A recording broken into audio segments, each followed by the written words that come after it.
What's up, y'all? It's Keke for 1075 WGCI. And you know, I always got to catch up with the flies, ladies, honey. So I am so geeked to be talking to the one and only Lil Mo. What's up, Mo?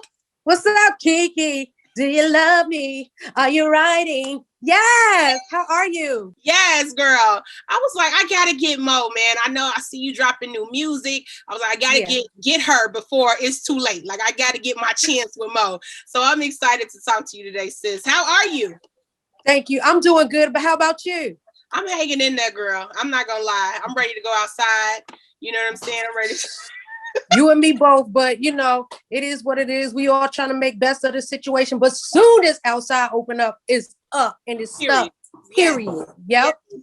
How has quarantine life been for you? Like, what has the last year been like for Mo? At first, it was stressful because this is the longest I've ever had to literally sit down because it was a worldwide pandemic. Because usually I've been running around the world since I was 15 years old. So when the government says you have to sit down, it was just like, at first I would say I had anxiety because I'm like, okay, when we were first on the road, I was on 3 tours and we got the call. And honestly, it was probably one of the scariest calls ever because we thought the world was coming to an end. And my whole thing was being on the West Coast, trying to get back to the East Coast to my family. Yep. I'm like, okay, what's going on? They're like, yeah, they shutting everything down. They talking about it's the corona out there. And people were really, anxious about it and like didn't know which way to turn. Yeah. So we thought it was going to be 2 weeks. They're like, we'll just take 2 weeks off and regroup. 2 weeks turn to 2 months. 2 months turn to 6 months. 6 months, now we a year in. Sure. So first it was anxiety. Then it was just like, okay, what's really going on? Then I would say it was a bit of depression because it's like, well, they told us one thing and now, I'm ready to keep it running. And then the kids had to be sent home at one point in time. And I know that my kids aren't used to being homeschooled or anything like that. Right. So it was just a lot going on. Yes. But honestly, one thing I would say about me is I'm used to working spontaneous and under pressure. So I just basically went with the flow. Yeah. It got rough and we thought there were times that it was going to be open, but honestly, it wasn't just me. I know it was everybody. Everybody was on punishment. Everybody was on house arrest unless you was an essential worker or you really couldn't sit in the house. But, I needed this. Yes. I think we all did in a way. It was like a little moment for God to kind of sit us down and be like, get your life together, focus, remember who's in control. So, and then we took advantage. I know I took advantage of, like, I worked and got creative in the pandemic. So I'm like, Mo's getting ready to release new music. Let's talk about it. Let's talk about it. Tell us about the new single. Well, the new single is entitled Broken Heart. And honestly, it came from a place of, I would say, as much as I'm a Scorpio and I like to get over things or pretend they didn't exist, I realized that I was just pushing through life and I was existing. I wasn't living my best life. To the outside looking in, it may have been like, okay, every time we turn around, she got to do this or it's this, da, da, da. And I really had to slow down. The pandemic brought out a hustle and a monster in me that honestly, I think I subsided. Not saying that I wasn't going hard on the artist side. And I did reality TV. I did radio. I dibbled and dabbled in so many forms of entertainment. So Little Mo was cool. But Cynthia, she was just running off fumes. And I really never, I guess, separated the two. There was a point where I would say there's that crossroad where it's between good and evil. And it just felt like the evil side was taking over because I was like, you know what? I got to work. I got to do what I got to do. But then personally, I would say I was suffering emotionally, mentally, and physically because I wasn't taking care of myself. And I didn't realize how much my heart was broken. And, that's what caused me to react or act out a certain way because I felt like the saying is true, hurt people hurt people. But then I realized no matter what I was going through, there is someone that would love to walk in my shoes or would love to trade my place because no matter where you are socially or across the board or on the status wise, when your heart is broken and there's no money that you can pay to fix it, you just got to get to the point where you ask God, like, okay, what's really going on? Is this my karma that everybody said that I'm going to get back? I looked at situations, the pandemic. Yep. Homelessness is at a rise. Domestic abuse and violence is at a rise. Suicide is at an all-time high. People's hearts are broken. Yep. I saw a post that Vanessa Bryant had made about her daughter and her husband, Kobe Bryant, and it really hit home for me. And I was just like, you know what? I can relate with that type of pain because I know that feeling, not so much on her level because of her tragic loss, but I've taken a lot of losses and stuff in my life. And I really was just like, God, I never forgave you for the devastation.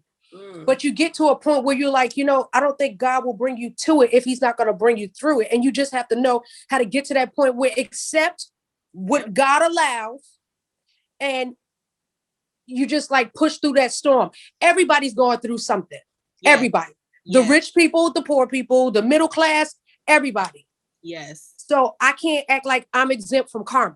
Right. So I just wanted to know, where do you go to fix a broken heart? And I found out if you love yourself more than you love and trust and are loyal to everyone else, you'll figure and you'll find out that the greatest love of all really is within yourself. Yes. Come on, Mo. See, period. That's what I'm talking about. Because we've seen you go through so much. You've always been so transparent. Your relationships, we've seen you on reality TV, talking about, you know, the things you've overcome, childhood abuse and things like that. So, you know, to hear like you come back and say you can overcome all those things if you just love yourself. And so when I listened to the single, I was like, I see where she was when she made this. And it seems like a much happier, healing Mo. And And so when you see the title, you automatically think, oh my gosh, she about to give us some R&B song that when she crying and slide down the wall.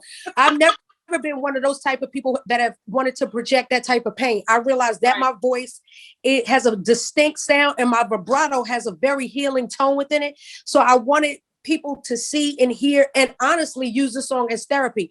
I literally sent the song to one of my makeup artists in LA last night because tragically, you could walk out of this door or out of your house and you anticipate coming back home or you anticipate a loved one coming back home and they may not make it home. And she lost someone very dear and close to her, you know, and I was just like, my heart broke for her because I'm like, yo, I know when he left, she was ready for him to come back home. So when they don't make it back home, you're just like, oh my God, how do I get through this? Like, how do I push through? Like when you wrap your whole world around certain things because, you know, you try to hold things close and when it's taken away, how do I survive? How do I push through? And sometimes we know that once people are gone, they're not coming back. We'll just see them, you know, what do they say, on the other side.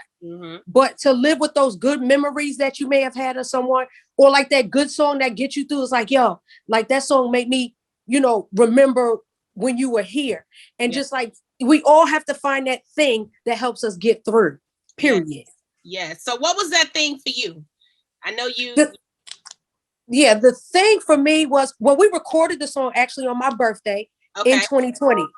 So it was just like, the thing that helped me get through was realizing that everything that was thrown at me, like I really pushed through it. I really made it through, from addiction to domestic abuse to from sexual molestation that happened when I was a young child, from church hurt, from so many things, from 3 divorces, from being a single mom of 5. Like I'm still pushing through. Technically, when you on the outside looking at you, like I would never think Little Mo, who sang Superwoman, who sang Forever, who sang Put It On Me, who sang I Cry, who did Hot Boys, who was running around and just singing songs trying to save lives, would be the one that was dying inside. So I had to reach back to that place of pain without putting it so much on the record where it makes people depressed, because I never want that. That's a hard, I would say, emotion or spirit to get over, because people don't understand. I see a lot of people smiling, but I know that smile, when you're smiling or you're smiling and laughing because you're hurting so much inside, you laugh to keep from crying. You feel me? So it's like I had to really push through. And I was thinking, you know, since it's my birthday and this is like a happy time, you're supposed to be celebratory. I want to, you know, use that as a monumental time to be like, yo, I push through. So if I'm taking my birthday to be in the studio, even though we can't go outside anyway, I felt like this, I'll never forget. It's always dates I pick that I'll never forget where I was at that time when I recorded, and just reliving that pain and making it known to myself that I'll never put myself through that again. I'll never allow that again. We love to hear it, Mo, because let me tell you something. When you were going through your situation, you went through it publicly. You know what I'm saying? Yeah. We watched it on TV and we saw you in interviews and you were always so transparent. But like I know for me, I was like, this is not Mo. Like we need her to push through. Like she's Superwoman now. Come on. So, it's just good to see you in this space and to see Thank you. It took a while, but like I'm still healing, but I'm still using and fun and transferring my pain into power because I realized I'm not the only one. And ever since I've been speaking up and out against certain things, I've been drawing so many people closer to me because before I would push people away because I didn't want people to see me in that space. And people that know me, and not saying people have to know me in real life, but people that have like grown up to my music, they was just like, this not you. But what's crazy was I used to be going off on people when they was like, Mo, we just wanted you to know that you deserve better. Well, I was like, well, I'm sorry, but you don't have no right telling me. Like, I was one of those, like, don't tell me what I'm going through. I know what I'm going through. Just let me get through it. But people like, Mo, you don't listen. And there was a lot of people who had, I had gotten the thumb wars with that honestly came back and we apologized to each other to say, I didn't mean to say that to you. And I was like, well, I ain't mean it like that either. It was just like when somebody's going through something, we always so used to, well, just leave them alone. But people were really rooting for me. Yes. And now I'm to the point where I'm like, you know what? I can't let myself down and I'm not going to let y'all down. So all the guilt, the shame, the hurt, the pain, anything that I felt in the past, honestly, before March 14, 2020, before the pandemic, all that is dead to me. It don't exist.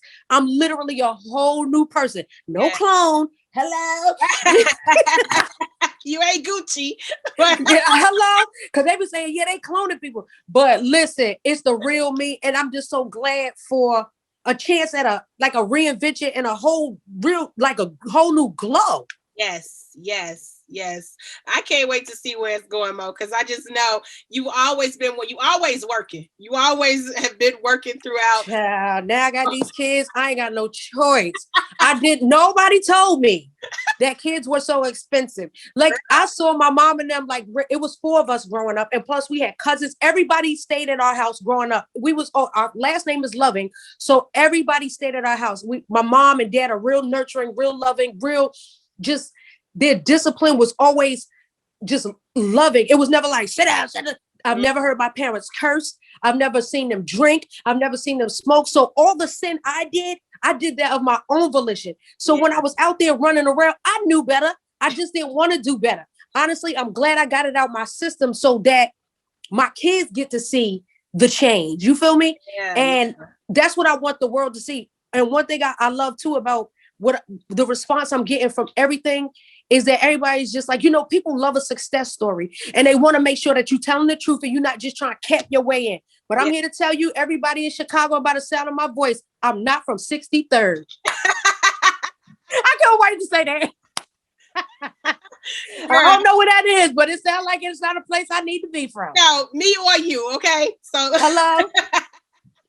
Now, well, I have to say, I enjoyed you on R&B Divas, okay? I didn't enjoy you as much as on Marriage Boot Camp because that was that, right? I feel you. I feel the same way. It was a totally different experience. Yes. But want to know what's crazy is I got more healing from Marriage Boot Camp than I did from R&B Divas. R&B Divas LA was like a great experience because you got to see the side of artists' lives that you would never saw. And a lot of it didn't make the stuff I wish they would have kept. A lot of it didn't make it, but I understand you got to do 48 minutes with commercials and you have to give them weeks and weeks and weeks. But what I learned is that, I look back and I'm be like, like everybody was going through stuff and a lot of people tried to hide it and people saw right through. But what Marriage Boot Camp is, you can't hide nothing. There was cameras everywhere, microphones everywhere.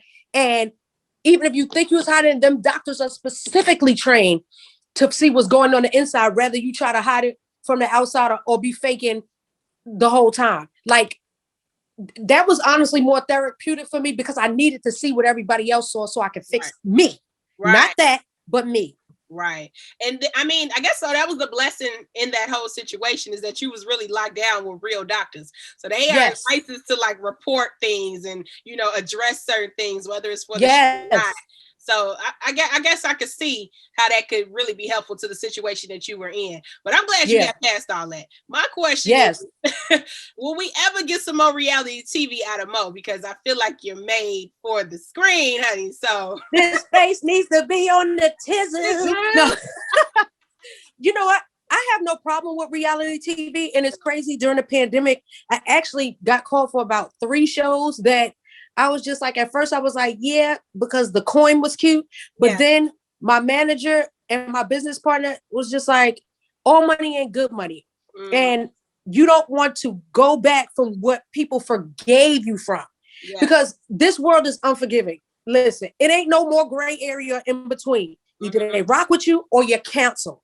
So it's like, if you can make it through, you don't have to walk so much on eggshells with everything you do, where they just like, oh, now you just trying to cap or just trying to be extra good. People see right through. Exactly. But I've learned to play the game. It's chess, not checkers, period. So it's like reality TV has never been the enemy. What they told us when they sat me down was, you have your one-on-one meeting. And they was like, listen, we don't mind if you have a conflict. That's the whole purpose. There should be an introduction where people see what your story is about. A conflict. It doesn't have to be physical. It could be anything. It could be, they really don't want you to be physical, because then you have to give up an episodic thing, meaning that you have to give them your check that you would have made for that episode because you want to fight. Period.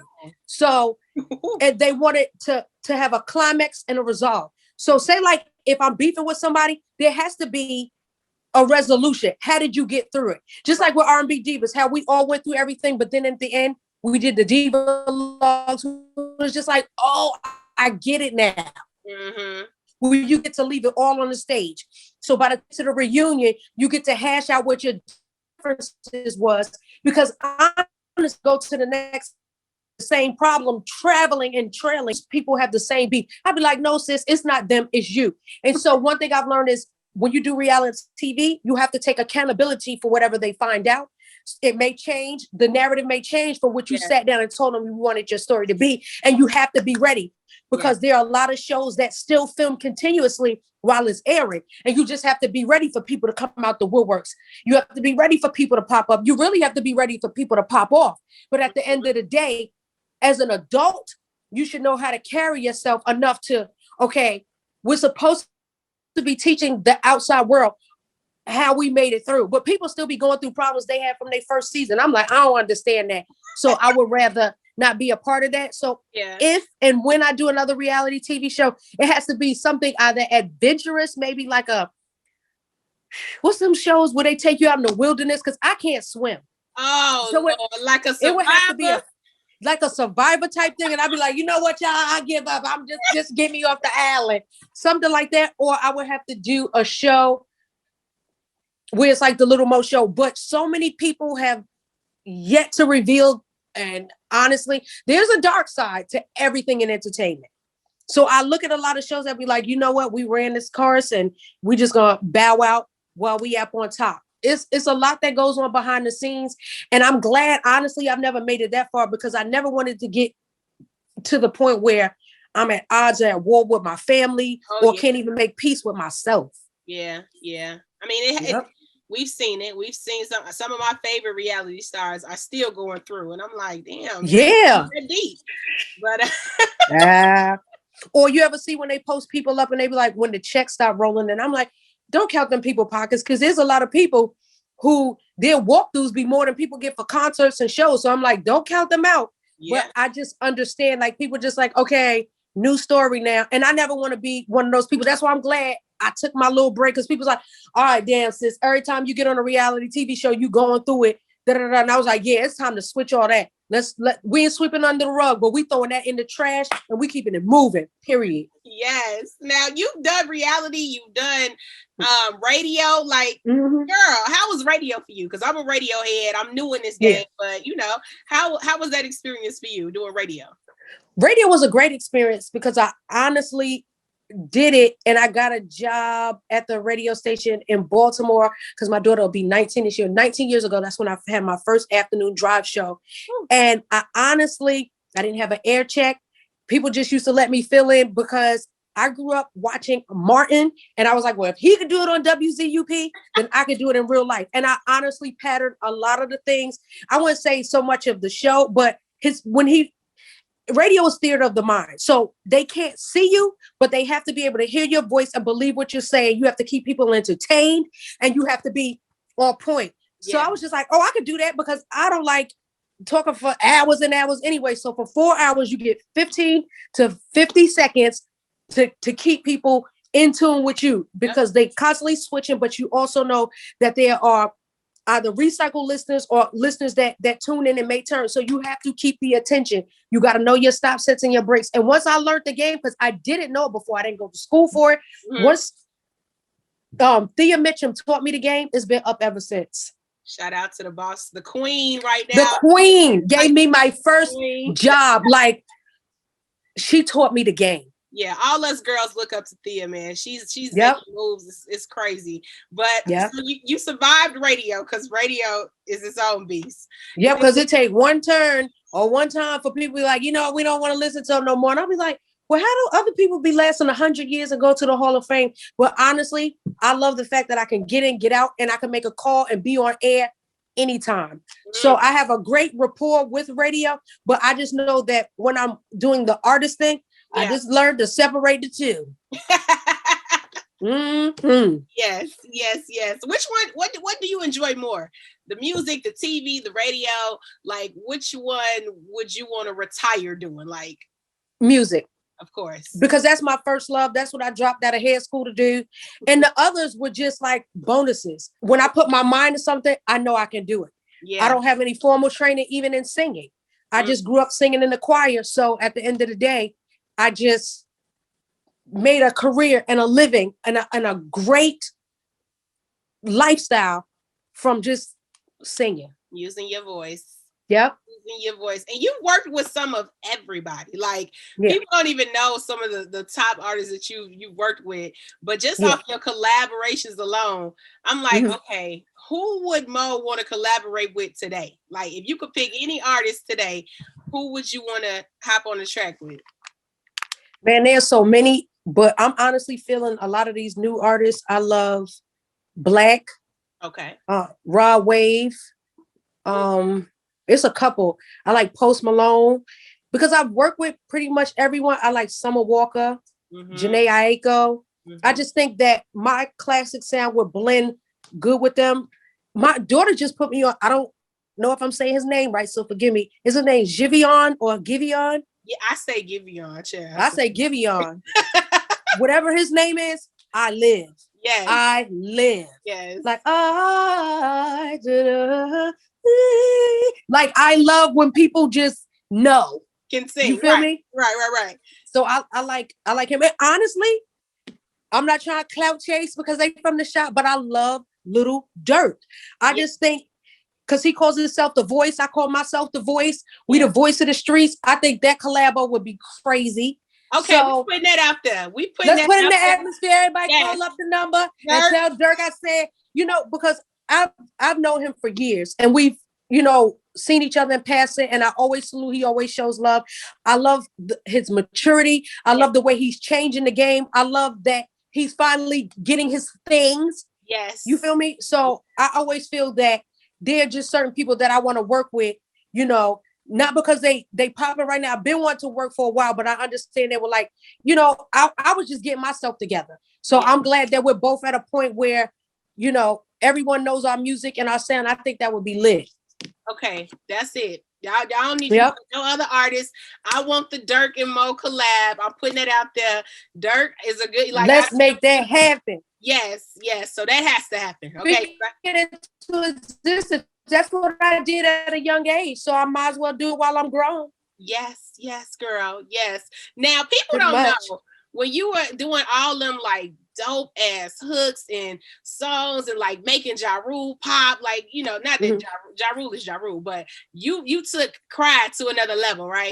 So people didn't know, like, you weren't being paid right for that type of stuff. Is that just part of paying your dues when you're in the industry? Well, back then, it's a part of paying your dues, and it's a part of handling your administrative business. So I learned the business early, just from thinking, oh, I'm about to get a check for $1 million. Like, no, you're not. So it's just a part of paying dues, handling your business and making sure your paperwork is handed in. So it's just like, at first when it was happening, I thought it was, personal, like, dang, like, why y'all would do me like that? And it was just like, when you get to the behind the scenes and really what's going on, it's just like, dang, so nobody did fax in the paperwork.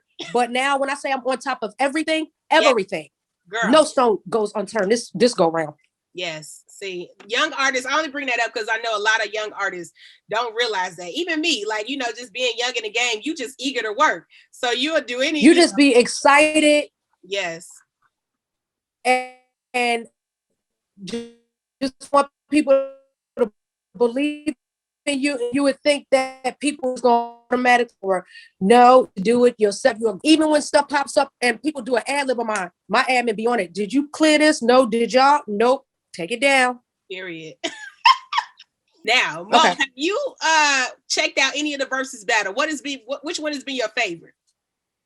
All of them. My favorite would be it was a couple of them that I loved the D'Angelo one, because I love how he had D'Angelo and friends, and he brought some people out that did classics. I love when he brought her out. Yes. That was so dope because they blended so well.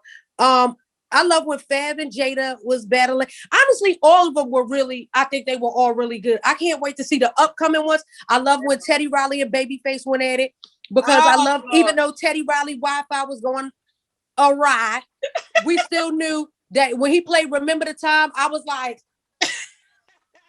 I still went up. So at the end of the day, I think all of them were great, like, battles. Like, and the new ones that are coming about, I cannot wait. This was a genius move for Tim and for Swizz. And just like to be a part of that history and be like, oh, I know them in real life. I get excited because I'm like, yo, just to honestly see people get their flowers in their things. And even though it's considered a battle of, what was not the best song, but people got some hits. So it's really showing like, yo, they was lit, period. Like, honestly, before they time. Yes. Because them songs still ring today. Now, SWV and Escape is coming up. Baby, I cannot wait. Who you got? I don't know. All I know is that when Coco and them sing, when Coco sings Weak, I'm going up. When they do I'm So Into You, I'm going up. When Escape sings You're My Little Secret, baby, people be forgetting that dudes used to be side bros back in the day. You're my little secret. Keep them on the side, keep them on the low, tuck him away, don't even show a hand. Period. When they say Just Kick It, like, they have so many hits. I know that's gonna be a vibe and a great evening. Like, I cannot wait for that nostalgic, for that feel. And all of those are my girls. Like, I'm so happy. I can't wait. Oh, I can't wait. Can't wait either. That's gonna be my wine night, chill night. Like, and the thing about it is, all the ladies are in such a good place in their lives now. It's gonna be good to watch. Like, I think it's happening at the perfect time. So very much. You didn't pick. I'll let you slide with that because you didn't pick a winner. But because I gotta wait for that night to see what it gives. Because honestly, when they've been having them, I wasn't even picking for a winner or who had the most hits or who had the best song. It was just like, oh my God, that made me feel a type of way. I remember when this came out. And like, it's just like, just for the fact that these people are really in my phone, I could be like, yes, let's go up. It's lit. I get so excited. So who would you battle if you were in the Verzuz? Who would go against? Honestly, I wouldn't want to battle anybody because there be songs that I be forgetting that I commemorated. And I was like, oh, shoot, I forgot I was on that. I honestly wish that they would do like a Missy and Friends, and then I get to come out and do my songs. And then they could be like, oh, y'all forgot we had this and da-da-da-da. Like, each of us, like, if they did a whole roster or whatever type of thing. But I'm trying to think, I don't know who I would battle because I just always been different. Mm-hmm. Like, I used to write and sing. Like, if we pulling out catalog, my John long, sis. See? My John long. If people don't know that, that's why I want you on there, because people don't know. People don't know. Mo wrote that. That's why I'm just like, I gotta let them know. So I don't know. I would wonder who they would have me on there battling. Okay. Drop some names in the comments, folks. We got to get Yes, let me know so we could call Tim and be like, Timothy, Mr. Mosley, Mr. Swiss Beat, make this thing happen. Cause I'm gonna be turned up anyway. I'll be so hyped. Yes. I can't wait for that. That's what I want to happen. Mo, what's next for you? With the singles out, when this pandemic is finally lifted off us, if that ever happens, hopefully. What's next for you? Hello, because they talk about a new spike coming. I'll be like, child, once the world open up, I'm really going to be running around. Y'all think I ran for 20-something years before? Baby, I'm going to run another 20. But coming up, we got the single Broken Heart that's available on all streaming platforms. My first 2 albums are available on all streaming platforms. We finally got those added on October of 2020, finally, based on a true story. Meet the Girl Next Door. So for everybody that's been acting, you could get those all streaming platforms. I have my album Savage Heart that's coming this year. So I've been working on music. I was literally in the studio this morning, got another 6. See, we have songs and singles that we're dropping. Boom, boom, boom. Trying to do every 6 to 8 weeks or trying to gauge it so we could just keep music just pumping it. Since everybody was, running around, it's just like now the industry is wide open and people want that real nostalgic, that feeling, that vibe back. So I got you. So we got the album and I'm really focused on that. But I'm also part of Van Jones and the prison reform. So we got some good things coming with that. Okay. I recently did their Day of Empathy. We did the Clubhouse. And then there was just a whole day of where everyone from different cities were just like, we're really fighting to bring non-violent offenders and innocent people home. Mm-hmm. There's no reason why somebody should be sitting in a cage because of a weed charge from 2001. Exactly. Yeah. Period. Nobody should be doing 20 years for some weed now that it's legalized. We're just trying to get things, so I'm really fighting for prison reform. I'm also, there's a lot of things that I'm a part of, but it's just like, we're really literally just waiting for outside to open up because I got a tour starting. So I'm really just getting back out there. Want to be in some movies, but the way they do it now, they already had a lot of stuff precast. Mm-hmm. So it's really hard to get in the casting unless I just get picked just because I'm or whatever. But at the end of the day, once we get this music out there, I know a lot of things is going to run up. And, my daughter's an entrepreneur. So just to see them, I'm pushing my kids to be greater, basically than me because they have more of a privilege than I had. So my daughter, she started a travel agency, a hair business. My other daughter started she started a hair business. She done sold me these lashes. My daughter makes me pay for my lashes. Hello. Right. And just making sure that these kids get this bag and run it up. Yes. So besides being a great mom, I want to be a great mogul. And honestly, I want to be a mentor. So there are a lot of things that we're setting up and just going through the motions of making it happen. Because a lot of things are still, we're just going to hold off. They say until September. I'm like, child, but it's already April. So, the year almost halfway done. Yeah. So hopefully we won't have to wait too long, but we got a lot of good things coming. But in the meantime, Broken Heart is a whole movement because I want to heal at this point. Yes. And we excited to see it. We are ready Thank you. for Mo's. We ready for you to reemerge. Come on. We need that personality. We need that love. Thank you. We need you on our Twitter feeds. We need to see more of you. And, I'm excited for what you got next. Let everybody know where they can follow you. All of my social media handles are at The Lil Mo Show. TheLilMoshow. It's really me, Twitter, Instagram, TikTok. Well, I don't know if my TikTok, I got to learn how to work it. Cause I was like, how do y'all know how to pause it and then change your clothes? And it don't look like, that you mash pause. So I'm learning that. And my single is everywhere. And just basically, shoot, if you see me outside, I know we got a social distance. So throw me a air hug or whatever we got to do now. Wear your mask. Yes, period. Wash your hands, all of that. Wash your hands. When the pandemic started, all they told us to do was wash your hands. And then it spread like fire. People wasn't even washing their hands. No, people don't listen. They don't listen. They don't listen. And now look. Yes. Now, before we go, I can't let you go without singing something. We just need to hear the anointed vocals, please. Anything you want. It's your choice. I'm going to do a piece of Broken Heart because a lot of people I don't know the words. So I'm going to sing it so then they can learn it. So when I come out there, we could be singing it all loud. with our cell phones up, because I don't know if we're gonna be able to put lighters in the air. You know, I don't know what they be spraying in the atmosphere. Come on. So it's when my heart got broke, I ain't know how to act. Had questions for God, how could you do me like that? What did I do wrong? It's karma paying me back. Did I deserve a broken heart? Are you sure about that? This pain is something different. It's so savage. It's so vicious. I can't explain this. What is this? I only know one way I can fix this. Bottle in my head, drinking the pain away. The more I drink, it made me feel okay. Hey, rain, rain, go away. Come back another day. Why can't I shine? Why you throwing shade? Happiness just seems so far away. Or would you bring a dark cloud to a sunny day? And even though we got through the broken heart, everybody want me sing this from front to start and be like, baby, I'm at the point in my life when I'm tired of playing games. I'm ready to settle down. I'm ready to buy a house. And I'm ready to change my last name. Child, I ain't having no more kids, but I'm ready for the life to live. All I've has to give. I've been your superwoman for so long. Yeah, thank you for rocking with me. Keke, Keke, Keke,